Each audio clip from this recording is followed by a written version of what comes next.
1997. Dunia sepak bola bersiap menyaksikan dominasi yang tak terbantahkan. Juventus, sang juara bertahan, kembali ke final. Skuad terbaik, pelatih terbaik, mental juara. Dan lawan mereka, Borussia Dortmund, klub Jerman yang tak banyak dijagokan, tapi mereka punya mimpi. Dan kadang, mimpi bisa meruntuhkan segalanya. Ini bukan sekadar pertandingan, ini perlawanan antara kekuatan lama melawan tekad yang tak terukur. Juventus datang ke final dengan status Raja Eropa, final ketiga dalam 5 tahun. Mereka baru saja menghancurkan Ajax di Roma setahun sebelumnya. Skuad mereka seperti pasukan elit: Zidane, Del Piero, Deschamps, David, dan Inzaghi, lengkap dari lini depan hingga ke belakang. Mereka menghajar tim-tim besar di sepanjang musim, mencetak 21 gol di fase grup, menyingkirkan Rosenborg, Manchester United, dan Monaco.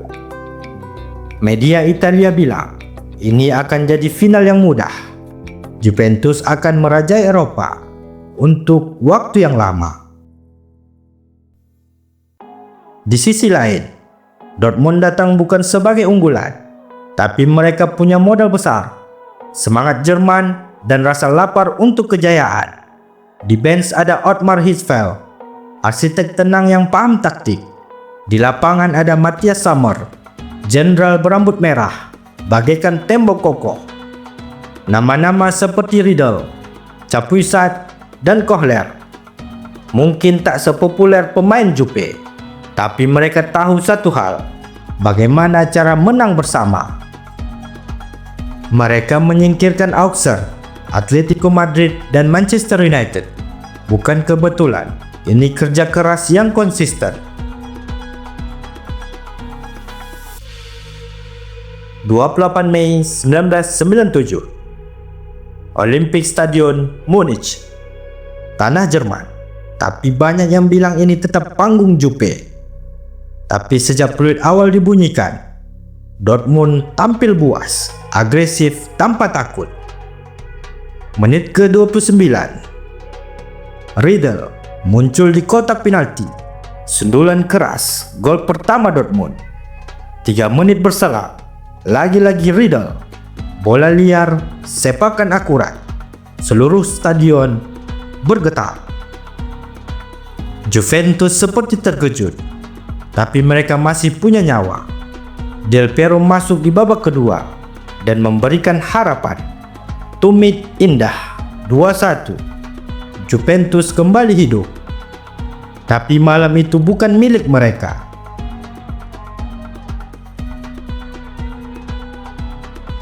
Lars Ricken, pemain muda yang baru masuk 1 menit. Bola lambung, sentuhan pertama. Chips melewati Peruzzi, gol spektakuler.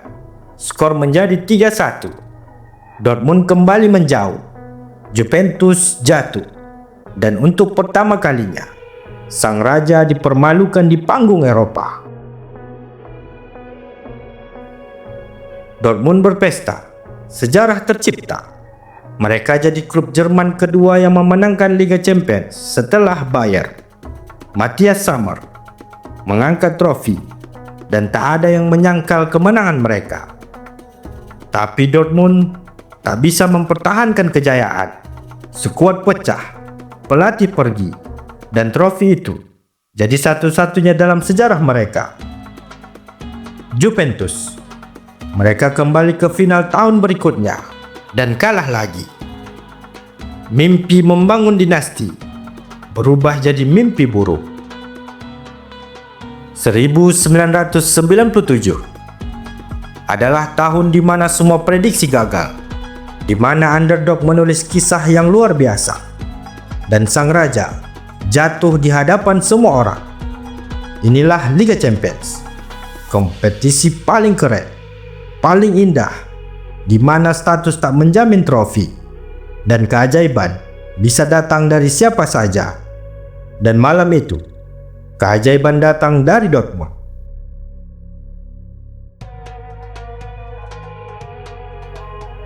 Malam itu, Borussia Dortmund bukan cuma memenangkan trofi, mereka memenangkan rasa hormat dunia. Tapi seperti banyak tim besar yang bersinar sesaat, kejayaan mereka terlalu cepat padam. Ottmar Hitzfeld pergi ke Bayern, Matthias Sammer mulai digerogoti cedera, bintang-bintang satu persatu menghilang, dan Dortmund kembali ke posisi semula. Tim yang hanya diingat karena satu malam bersejarah. Tapi kadang, satu malam cukup untuk mengukir keabadian. Satu malam cukup untuk mengalahkan mereka yang lebih besar. Dan Dortmund membuktikannya. Bagi Juventus, ini lebih dari sekedar kekalahan. Ini luka yang membuka pintu bagi kutukan panjang. Setelah final 1997, Juve masuk ke 5 final Liga Champions lainnya dan kalah semuanya. Dari Real Madrid, AC Milan hingga Barcelona. Sejak malam di Munich, Juventus tak pernah lagi merasa nyaman di final Eropa. Seolah mimpi membangun dinasti dihancurkan oleh klub yang tak pernah diperhitungkan. Dan disitulah keindahan Liga Champions. Ia tak mengenal hierarki, tidak tunduk pada sejarah. Trofi ini hanya milik mereka yang bisa bertarung sampai akhir.